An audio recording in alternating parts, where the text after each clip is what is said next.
la sombra de tus alas yo me gozaré. Mi alma está pegada a ti, porque tu diestra me ha sostenido. Oh, tu diestra me ha sostenido.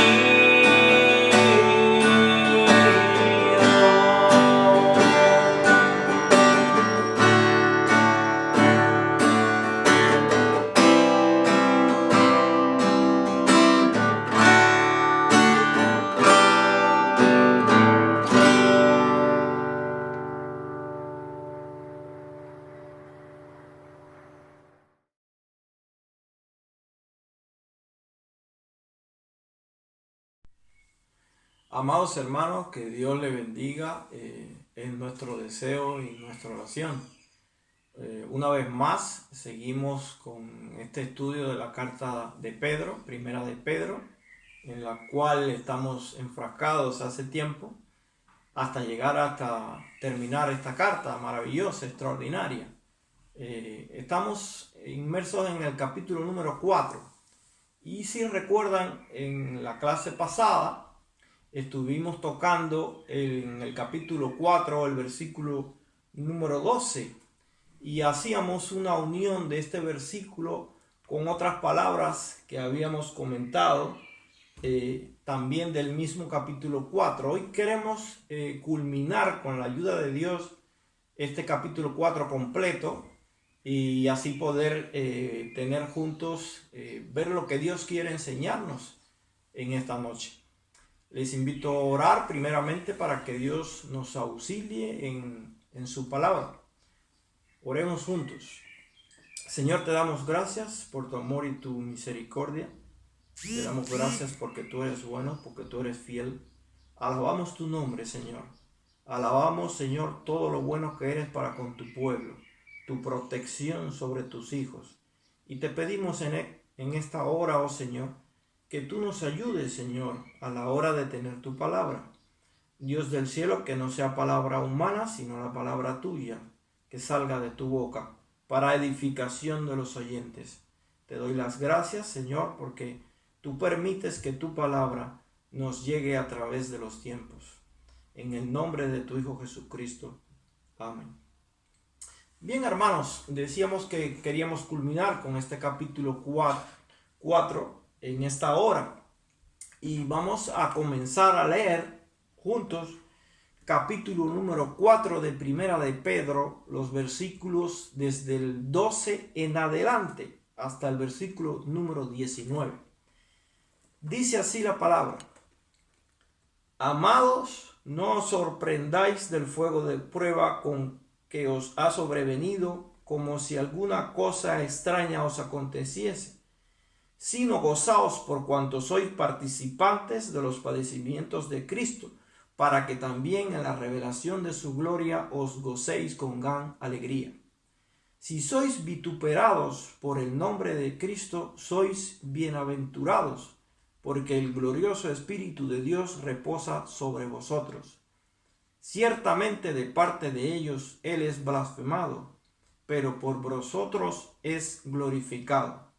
Así que ninguno de vosotros padezca como homicida o ladrón o malhechor o por entremeterse en lo ajeno. Pero si alguno padece como cristiano, no se avergüence, sino glorifique a Dios por ello.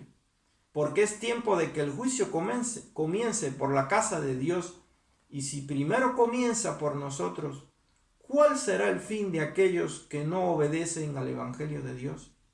Y si el justo con dificultad se salva, ¿en dónde aparecerá el impío y el pecador? De modo que los que padecen según la voluntad de Dios encomienden sus almas al fiel Creador y hagan el bien. Esta es una carta extraordinaria. Recordemos que el propósito de la carta es dual, es doble. En primer lugar, el escritor quería animar a los hermanos. Probablemente los hermanos de los cuales fue dirigida la carta, que estaban en el Asia, en Capadocia, en Bitinia, en esas zonas del Asia Menor estaban pasando por tiempos de aflicción, estaban pasando por tiempos probablemente de persecución. Y el escritor quería animarlos a ellos, a que el tiempo de aflicción formaba parte de la vida cristiana. Y también quería a aquellos creyentes, querían alimentarlos, el escritor, con la palabra de Dios, que fuera de sustento la palabra de Dios. Hay una palabra clave que aparece en esta carta y es la palabra sufrimiento. Una palabra que aparece alrededor de 15 veces o más en la carta de Pedro. La palabra sufrimiento. Y hay un tema central en la carta, el cual queremos recordar en esta hora. El tema central de la carta de Pedro, de la primera carta de Pedro, es la victoria sobre el sufrimiento, ejemplificado a través de la vida del Señor Jesucristo. Y hay un texto clave en esta carta, el cual está en el capítulo número 4, el versículo número 1, que se los leo a continuación. Dice: puesto que Cristo ha padecido por nosotros en la carne, vosotros también armaos del mismo pensamiento, pues quien ha padecido en la carne terminó con el pecado. Mira, hermanos, la palabra de Dios dice aquí: no se sorprendan, no se sorprendan, las pruebas vendrán, las aflicciones vendrán a nuestra vida. Y es lo que el escritor le decía a aquellos creyentes del Asia. Y es lo que la palabra de Dios nos quiere enseñar a nosotros. Las aflicciones vendrán a nuestra vida cristiana. Los tiempos de prueba vendrán a nuestra vida cristiana. Mire lo que dice la palabra de Dios en el capítulo número 1 de esta carta de Pedro. Capítulo número 1, el versículo número 6. Búsquelo allí en la Biblia. Primera de Pedro, capítulo 1, versículo número 6. Dice: ahora, por un poco de tiempo, si es necesario, tengáis que ser afligidos en diversas pruebas, para que sometida a prueba vuestra fe, mucho más preciosa que el oro, el cual, aunque perecedero se prueba con fuego, sea hallado en alabanza, gloria y honra cuando sea manifestado el Señor Jesucristo. Mi amado hermano, la vida cristiana tiene sus propias aflicciones. La vida cristiana trae consigo sus propios sacrificios. Decía un célebre comentarista cristiano del siglo XX, llamado William Barclay, decía que la vida cristiana trae su propia impopularidad. Quiere decir que tú y yo, como cristianos, podemos no ser populares. Y quiero explicarte esto. Tú y yo traemos aparejado consigo en nuestra vida, si somos creyentes genuinos, los parámetros de Cristo. Y cuando el mundo ve en tu vida reflejada que tienes los parámetros de Cristo, esto no trae mucha popularidad, porque los parámetros por los cuales se rige este mundo, las cosas por las cuales se rige este mundo, los patrones por los cuales se rige este mundo, no son populares para el cristiano. Ni los patrones por los cuales se rige el cristiano son populares para el mundo. De manera que tú, por ser cristiano, puede ser que no seas popular. Incluso una de las pruebas difíciles que tiene que soportar el cristiano es ser rechazado precisamente por su fe. Pruebas difíciles, aflicciones que vienen a nuestra vida, y nosotros tenemos que tener esto en mente. Tal y como dice la palabra, dice: puesto que Cristo ha padecido en la carne, vosotros también tenéis que armar del mismo pensamiento. Ármense, debemos armarnos del mismo pensamiento. Y mira lo que dice la palabra en Primera de Pedro, capítulo número 2, versículo número 21. Primera de Pedro, capítulo 2, versículo número 21. Dice así: pues para esto fuisteis llamados, porque también Cristo padeció por nosotros, dejándonos ejemplo para que sigáis sus pisadas. Quiere decir que tú y yo hemos sido llamados para seguir las pisadas de nuestro Señor. Y nuestro Señor sufrió persecución. Nuestro Señor sufrió rechazo. Y para eso fuimos llamados. Para sufrir también conjuntamente con Cristo. Para eso fuimos llamados. Para seguir sus pisadas. Ahora, cuando una persona cristiana tiene que sufrir por causa de su cristianismo, tiene que sufrir por causa de su fe, déjame decirte que está comenzando a andar o anda en la misma senda que su maestro. Cuando una persona tiene que sufrir por causa de la fe, está recorriendo la misma senda de Cristo, está compartiendo el sufrimiento, está compartiendo la cruz de Cristo. Y en eso hay bienaventuranza. En eso hay bienaventuranza. Veamos lo que dice la palabra de Dios en este versículo. Dice así: si sois vituperados por el nombre de Cristo, sois bienaventurados. Si sois vituperados por el nombre de Cristo, sois bienaventurados. Y la palabra vituperio significa rechazo, ser censurado, ¿verdad? Ser rechazado, ser desaprobado, ser recriminado.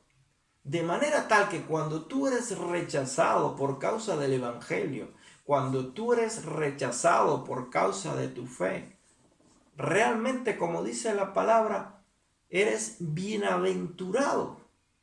Pero ¿por qué, si somos rechazados por el nombre de Cristo y somos vituperados, somos dichosos? Como lo dice aquí la palabra en este versículo. Y dice así: si sois vituperados por el nombre de Cristo, sois bienaventurados. Y aquí está la respuesta. Dice: sois bienaventurados porque el glorioso Espíritu de Dios reposa sobre vosotros. Fíjate bien, si eres rechazado por causa de tu fe, si eres vituperado por causa de tu fe, tal y como lo fue Cristo, eres bienaventurado. Y eres bienaventurado, dice aquí la palabra, porque el glorioso Espíritu de Dios reposa sobre ti. La palabra bienaventurado significa que eres feliz, que eres triplemente feliz. Viene de una palabra griega que se llama Macario.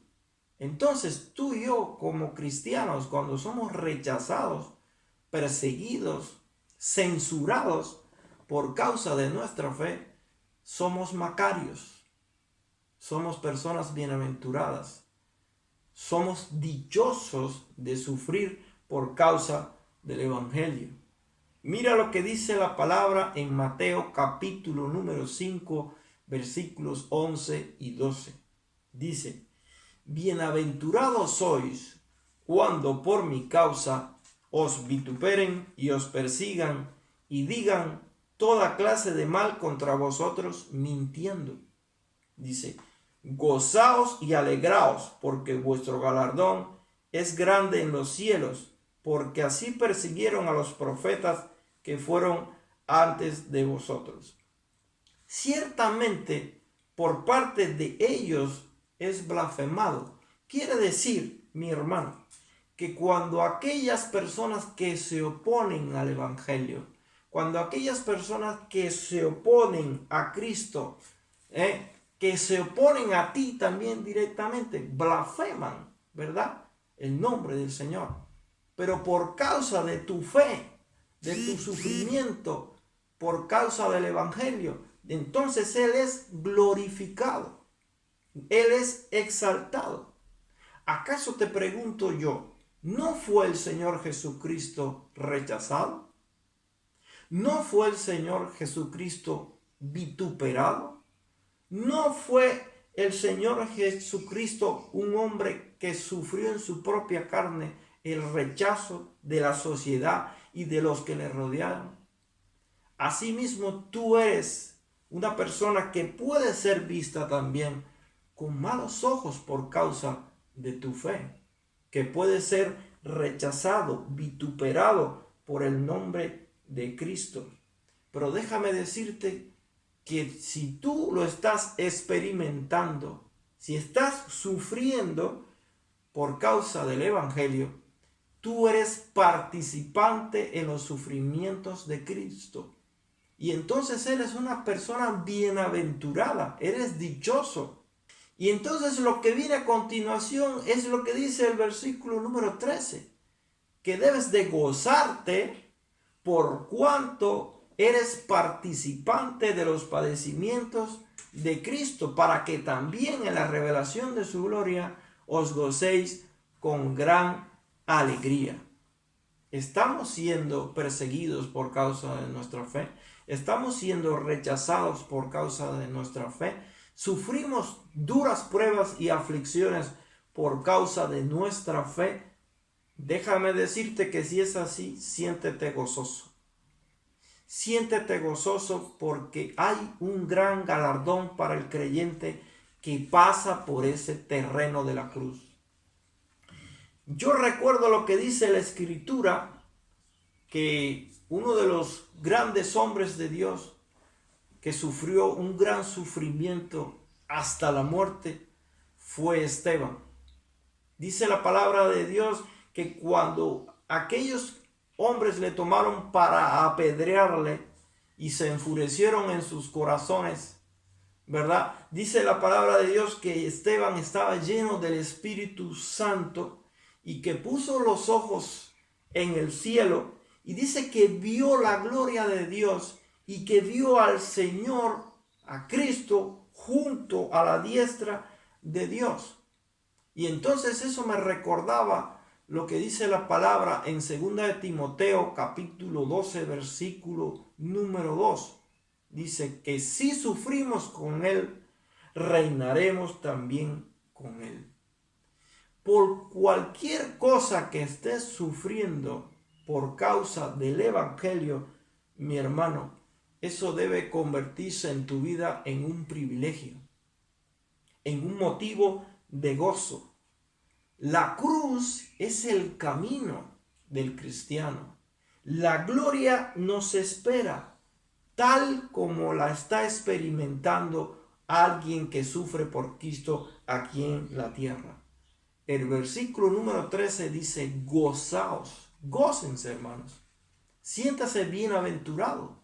Cuando por causa de su fe usted y yo somos perseguidos, somos censurados, somos vituperados por causa del evangelio, somos rechazados. Mira, el rechazo puede venir de distintas formas. Puede ser rechazado por tus amigos. Puedes ser rechazado por tus compañeros de estudio, por tus compañeros de trabajo. Puedes incluso ser rechazado hasta por tus familiares, ¿verdad? Pero el Señor dijo en su palabra que el que se sintiera rechazado por causa de Él sería un bienaventurado, sería un Macario.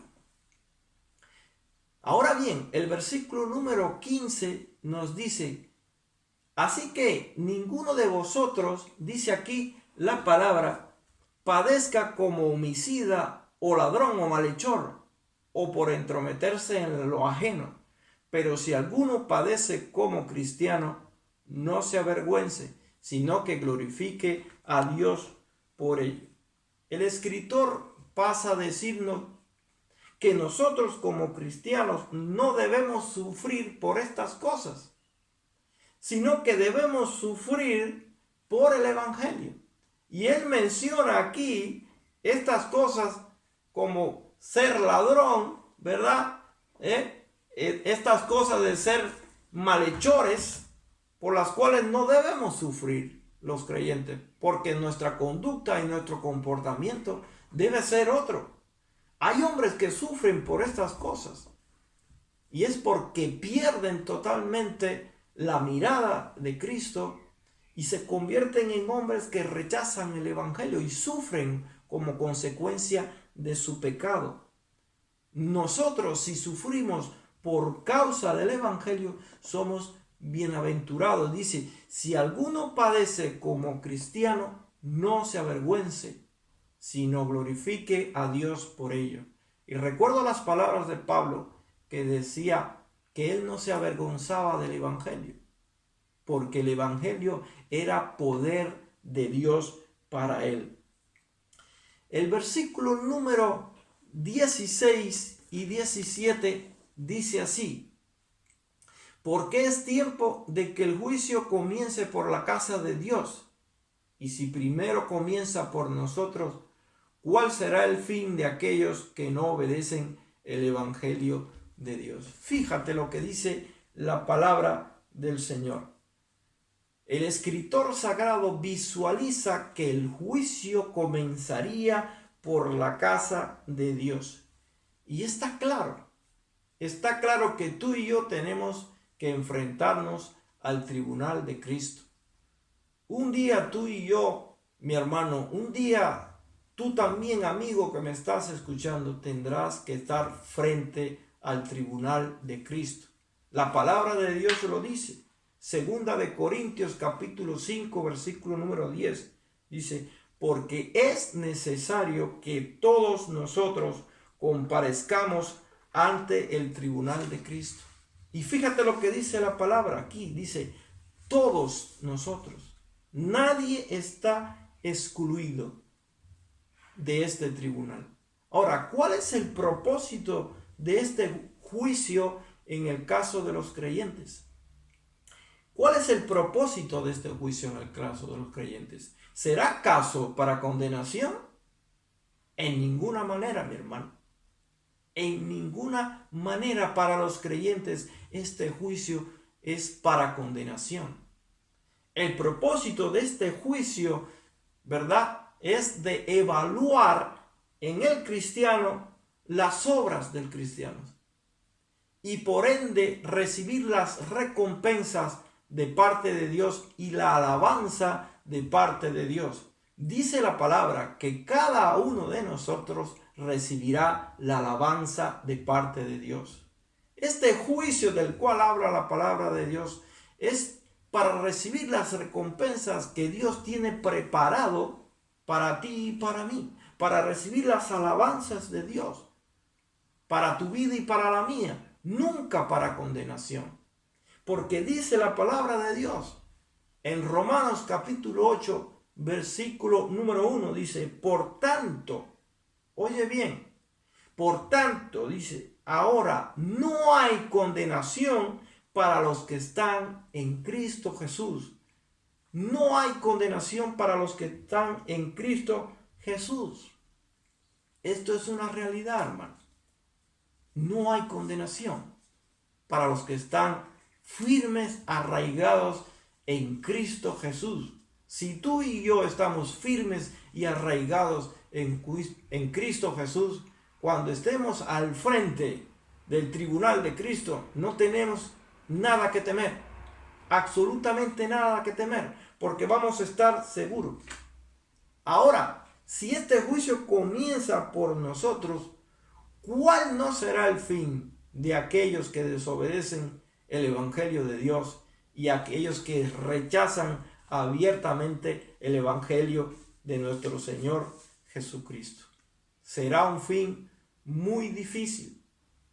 El versículo número 18 dice aquí, así: y si el justo con dificultad se salva, ¿en dónde aparecerá el impío y el pecador? Si el comienzo de este justo juicio de Dios, ¿verdad?, que es un juicio difícil, ¿verdad? Si comienza con el cristiano, si el camino del cristiano es un camino duro, difícil. Si el camino del creyente hay un costo por seguir a Cristo, si es un camino lleno de tribulaciones, ¿verdad? Lleno de angustia, de sacrificios, de luchas internas y externas. Si hay un costo por seguir al Señor, si es estrecha, ¿verdad?, la puerta y angosto el camino, dice la palabra de Dios, y son pocos los que hallan este camino a la vida, entonces, ¿cuál será el fin de los que de una manera deliberadamente necia, ¿verdad?, y conscientemente rechazan el evangelio del Señor Jesucristo? No será un fin bueno. Será un fin muy difícil para ellos. De modo que nosotros como creyentes debemos de tener nuestra vida totalmente segura en Él. Y así lo dice el escritor en el versículo número 19. Dice: de modo que los que padecen según la voluntad de Dios encomienden sus almas al fiel Creador y hagan el bien. Cuando nuestro Señor Jesucristo estaba en la cruz, Él no vaciló ni un solo instante en encomendar su vida a su Padre. Una de sus últimas palabras fueron: Padre, en tus manos encomiendo mi espíritu. De esa misma manera, tú y yo debemos de confiar nuestras almas a aquel que todo lo puede. Aquel que sufrió, ¿verdad?, todo tipo de aflicciones. Aquel que sufrió todo tipo de persecución. Aquel que fue capaz de sangrar en un madero para que tú y yo tuviéramos vida y vida en abundancia. Yo solo quiero dejarte este versículo para que lo puedas retener en la mente. Dice: si sufrimos con Él, reinaremos también con Él. No te preocupes, hermano. Dice que las aflicciones de este tiempo que estamos pasando, y también lo que puede venir, porque puede venir algo peor, no lo sabemos. Dice que no son nada comparado con lo que Dios tiene preparado para los que le aman. Y dice la palabra también que es necesario pasar muchas aflicciones para ganar el cielo. Es algo necesario. Es algo imprescindible. Tenemos que pasar una senda de dolor, de sufrimiento, si somos hijos de Dios. Porque para eso, dice la palabra, que fuimos llamados, para seguir sus pisadas, para seguir su ejemplo. Y Él fue un varón de dolores, dice la palabra, experimentado en quebranto, el cual llevó sobre sus hombros todas nuestras aflicciones, todas nuestras dolencias, todas nuestras enfermedades. Así lo dice en Isaías. Y dice también que por sus llagas hemos sido nosotros curados. Que sea el pensamiento tuyo y mío, hermano mío, que me escuchas. Que sea también un motivo de reflexión para ti que me estás escuchando. Si tú quieres seguir las pisadas de Jesús, déjame decirte que vendrán tiempos de sufrimiento, de aflicciones, pero como dice la palabra de Dios, nosotros debemos estar gozosos de poder ser participantes de los sufrimientos de Cristo. Debemos sentirnos bienaventurados, porque como dice su palabra, si sufrimos como Él sufrió, recibiremos la corona de gloria de parte de nuestro Padre. Que Él les bendiga, hermanos, y que sea esta palabra haya llegado a lo profundo de nuestros corazones y sirva para enseñarnos que nosotros debemos de seguir el mismo camino de nuestro Maestro. Un camino de dolor, de sufrimiento, pero también un camino admirable, un camino en el cual recibiremos en la gloria. Que Dios le bendiga, iglesia, y que Dios le bendiga, amigo, que está escuchando esta palabra de Dios. Amén.